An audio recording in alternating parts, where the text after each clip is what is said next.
Hello दोस्तों, welcome back to शिक्षा परीक्षा। एक बार फिर से आपका स्वागत है शिक्षा परीक्षा चैनल पर। और आज हम जो पढ़ने वाले हैं वह क्या पढ़ने वाले हैं, वह लाभ हानि के अंतर्गत एक खास टॉपिक को कवर करने वाले हैं जिससे संबंधित प्रश्न हमेशा पूछे जाते हैं परीक्षा में। तो मैं आपको बता दूं कि इस खास प्रश्न की पहचान क्या है। इस खास प्रश्न की पहचान ये है कि पहली चीज कि इस प्रश्न में आपको विक्रय मूल्य दिया रहेगा। विक्रय मूल्य, भाई अगर विक्रय मूल्य की बात करें तो मैं बराबर इसको अब सेलिंग प्राइस बोलूंगा, इसको ध्यान रखिएगा।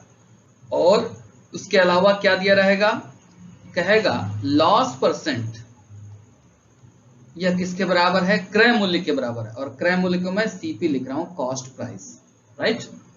या एक ऐसा भी प्रश्न हो सकता है जिसमें लॉस परसेंट की बात ना करके किसकी बात करें, प्रॉफिट परसेंट, किसके बराबर होगा, सीपी के, यानी क्रय मूल्य के। यानी जिन प्रश्नों में लॉस परसेंट सीपी के बराबर हो या प्रॉफिट परसेंट सीपी के बराबर हो, ऐसे प्रश्नों में जो एसपी दिया रहता है, यहाँ पे जो ये 24 दिया है, इसका हमें गुणनखंड करना होता है। हमेशा ध्यान रखिए, इसका हमें क्या करना होता है, गुणनखंड। चाहे लॉस परसेंट वाला हो या प्रॉफिट परसेंट वाला हो, तो दोनों में ही गुणनखंड करना पड़ेगा। और लॉस परसेंट वाले में हम क्या करेंगे, जो गुणनखंड होंगे उनको हम जोड़ के देखेंगे कि 10 आ रहा है कि नहीं। और प्रॉफिट परसेंट वाले में क्या करेंगे, हम घटा करके देखेंगे गुणनखंडों को कि 10 आ रहा है कि नहीं। ठीक है, अगर इतना काम कर लेते हैं तो ये काम बहुत ही आसान है। अभी मैं बता रहा हूं तो हो सकता है आपको कठिन लग रहा हो, लेकिन बहुत ही आसान है, अभी आप देखिएगा। तो इतना ध्यान रखना, लॉस है आपका, लॉस हो गया भाई, नुकसान हो गया, तो कुछ जोड़िए ताकि आप बैलेंस हो पाए। और अगर आपको प्रॉफिट हो गया तो माइनस करिए, खर्च करिए ताकि आप बैलेंस हो पाए। ठीक है, तो जोड़ करके क्या देखना है, टोटल 10 देखना है आ रहा है कि नहीं। प्रॉफिट परसेंट में भी गुणनखंड करने के बाद क्या करना है, घटा के क्या देखना है कि 10 आ रहा है कि नहीं। और खास बात, लॉस परसेंट में 2 उत्तर निकल सकते हैं, 2, और प्रॉफिट परसेंट में एक ही उत्तर निकलेगा, जो छोटा गुणनखंड होगा उसी से उत्तर निकलेगा। अब आइए सवाल को करते हैं तो बाकी चीजें आपकी क्लियर हो जाएंगी। अब देखिए, इस क्वेश्चन में 24 विक्रय मूल्य दिया हुआ है। पहले हम पढ़ लें इसको, क्या कह रहा है। एक व्यक्ति एक वस्तु को 24 रुपए में बेचता है, तो और उसे उस पर उतने ही परसेंट की हानि होती है, उतने ही परसेंट की हानि होती है जितना वस्तु का क्रय मूल्य है, जितना वस्तु का क्रय मूल्य है। तो ये चीज समझ में आई, और क्रय मूल्य पूछा तो क्वेश्चन का पैटर्न तो आपको समझ में आ गया। अब इसको करें कैसे, अब करना ऐसे है कि जो 24 है, 24 को ले लेंगे और इसके 2 ऐसे टुकड़े करेंगे, चूंकि हानि वाला प्रश्न है तो हम इसके 2 ऐसे गुणनखंड करेंगे जिनको जोड़ने पे 10 आए। तो 6 चौको 24 होता है दोस्तों, और इनको जोड़ने पर कितना आएगा, 6 और 4 को जोड़ने पे 10 आएगा। यानी हमें वो गुणनखंड मिल चुके हैं जिनको जोड़ने पर कितना आ रहा है, 10 आ रहा है। और गुणा करने पे तो ऑब्वियस है कि 24 आएगा ही आएगा। तो अब 6 के आगे एक 0 बढ़ा दीजिए और 4 के आगे भी 0 बढ़ा दीजिए। ये दोनों उत्तर हमारे क्रय मूल्य होंगे और यही पूछा गया था।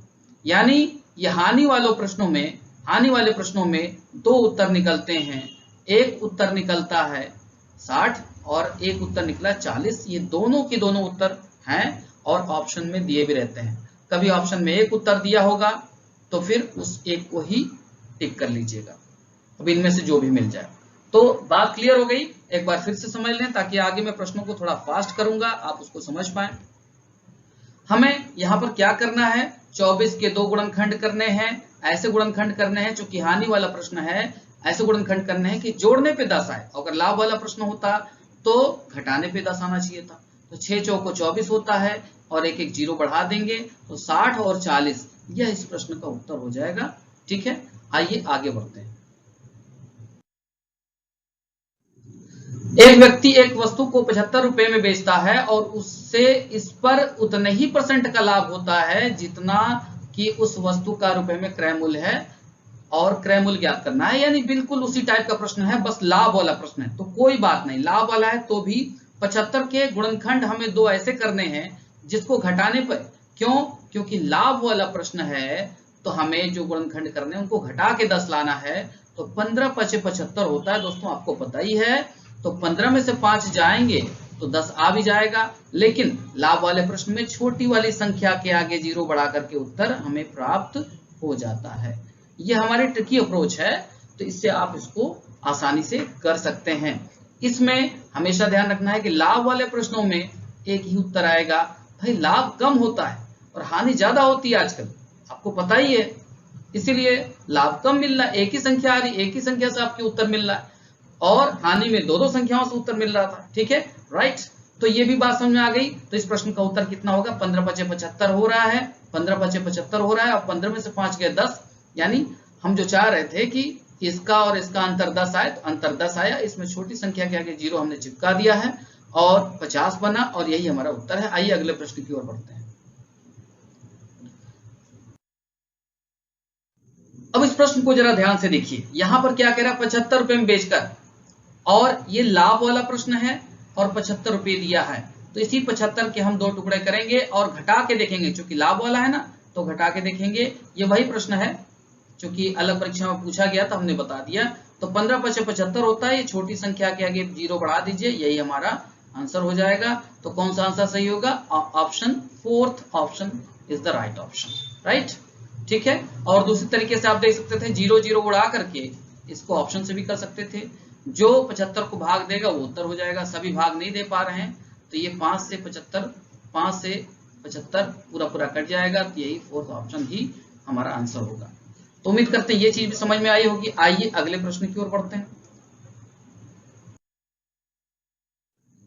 अब इस प्रश्न में सबसे पहली चीज हमें देखना है कि लाभ वाला प्रश्न है कि हानि वाला। लाभ वाला प्रश्न है। विक्रय मूल्य कितना दिया है भाई? 39 दिया है। ठीक है, तो चलिए अब 39 के हम ऐसे 2 टुकड़े करें, ऐसे 2 गुणनखंड करें, जिससे कि हमारा अंतर लाभ है ना, तो माइनस करने पर 10 आ जाए। तो दोस्तों 13 तिया 39 होता है। ठीक है, 13 तिया 39 होता है, और 13 में से 3 गए 10 भी होता है। तो अब ये एक ही उत्तर बनेगा। 3 के आगे एक 0, छोटी वाली संख्या के आगे 0 बनाइए, और यही हमारा आंसर हो जाएगा। तो चेक कर लीजिए कौन सा ऑप्शन सही है। ये हमारा ऑप्शन 2nd ऑप्शन सही है। कैसे कर सकते थे इसको? ऑप्शन से भी कर सकते थे, 0 हटा के। तो 0 तो एक ही प्रश्न में आया है, सिर्फ और सिर्फ दूसरे प्रश्न में। इसको 0 हटा के 3 से भाग देंगे तो पूरा कट जाएगा। तो उस तरह से भी आंसर को चेक कर सकते थे। आइए आगे बढ़ते हैं।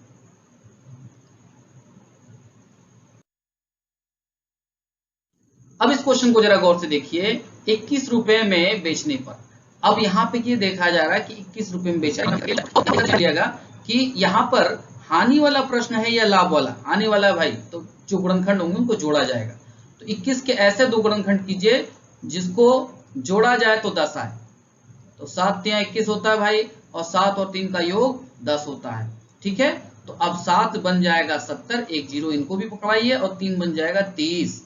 ये दोनों हमारे आंसर होंगे, और ये किस ऑप्शन में मिल रहे हैं? यह ए ऑप्शन में मिल रहे हैं। तो ए ऑप्शन हमारा सही है। उम्मीद करते हैं ये भी आपको अच्छे से समझ में आया होगा, कोई दिक्कत नहीं। हानि वाले में 2 ऑप्शन आते हैं।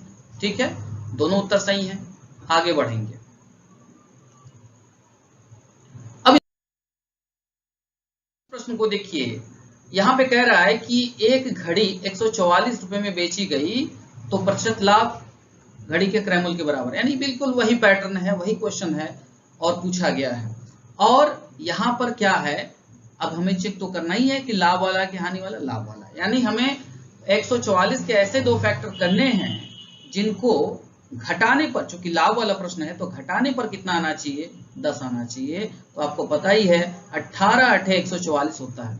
आप कहेंगे 16 9 144 होता है, तो भाई 16 9 144 होता है, तो 16 में से 9 को घटाओगे तो 7 आएगा। क्या 10 आया? क्या नहीं आया ना।